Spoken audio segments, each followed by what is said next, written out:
Okay, coming up next, the latest and greatest from Parfums de Marly.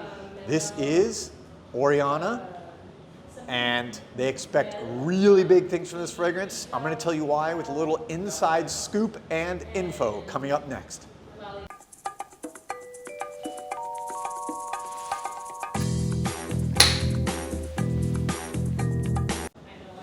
Welcome back, everybody, to Joel the Nose, and today another treat, another little scoop, piece of information for you guys that you maybe haven't seen anywhere else on any other channels. But this is the newest fragrance from Parfums de Marly here at Osme. I think right now it's only available still for pre-order because it hasn't been officially launched yet here in the States. But I talked to Yvonne Jacqueline the other day, the managing director in the US. He's actually in Miami. He was in Miami last week.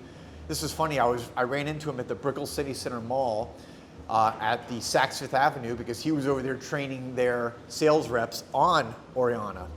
And then actually talked to some other folks here at Osme about Oriana and some cool information. So let me just read the notes to you, what's in this new feminine fragrance. But I gotta tell you, I've put it on my skin a couple times, and I think this is one that could totally be unisex. I mean, I would wear it. I've worn it a few times, although it is, you know, in the feminine bottle and targeted mostly in that direction.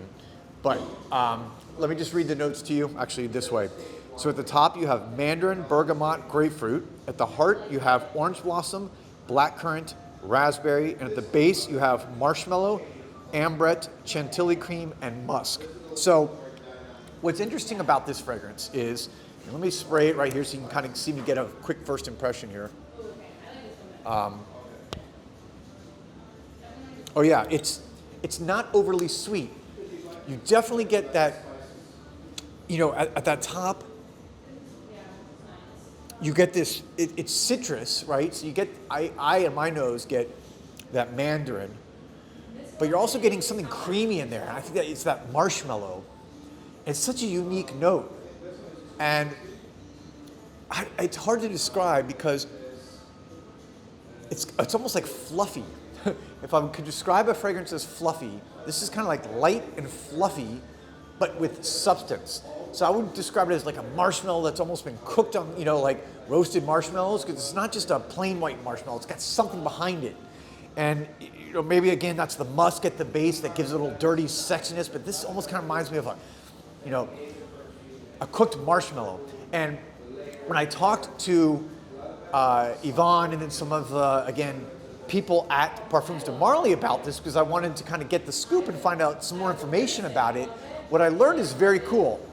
And this is something very rare and shows you why they have really big expectations for Oriana. They sent this out, of course, as they do to different, you know, fragrance companies. And when they were making this, they actually got a contract or an agreement that the chemical company, fragrance company, that came up with, you know, the notes and work, you know, that the perfumer works for. Basically, for 10 years, the note that is centered around that kind of marshmallow, musk, ambrette, chantilly cream, basically they created a unique combination that had never been apparently made before in perfumery when they added these notes together and created this. And they were able to get in a contract that this will not be sold to any other companies, because most fragrances, again, I don't know if you know this, but they're not owned. The recipes are usually not owned by the company. They just go to, say, you know, a company like Semrise or whoever and say, okay, and they go to a perfumer who maybe works for them and say, you know, we want to create this fragrance, here's our brief, here's what we want you to do. They don't actually own the juice, right? So every time they want to reorder, they have to go back to that company and say, okay, we want, you know, how many more, you know, gallons, milliliters, liters, whatever, and they order it. So that can always be sold, or those elements or whatever can be sold to other companies. Now, of course, you know, there's business dealings, you know, you want to be ethical and whatever, but they actually negotiated. They are so big on the combination of notes and materials in here around that marshmallow note. And I think they actually are calling it muskmallow. I think they're actually giving it a term like muskmallow, but something like that. That they negotiated in the terms of their contract a 10-year, basically exclusive on this. Huge. I mean, that's just not done. You can go check around. That is extremely rare in the perfume industry to do something like that and to take such a big monetary risk. Because, you know, a lot of perfumes come and go and they're not necessarily successful. To do that, they are banking that this is going to be a big success. I will let you know, like I said, my initial smell, I'm really digging it. To me, it can be really male or female. This can be obviously leans more feminine, but it's unique. It's really unique. I got to say that you got to get your nose on it and try it. And as I do a little bit more full wearings, I will do a full review shortly later. And yeah, that's about it. So if you haven't subscribed, guys, please subscribe, because guess what? You're gonna always get cool information like this, where I have some inside information and tips and you know, I guess, you know, connections that I always try to bring to you guys so you can hear it first.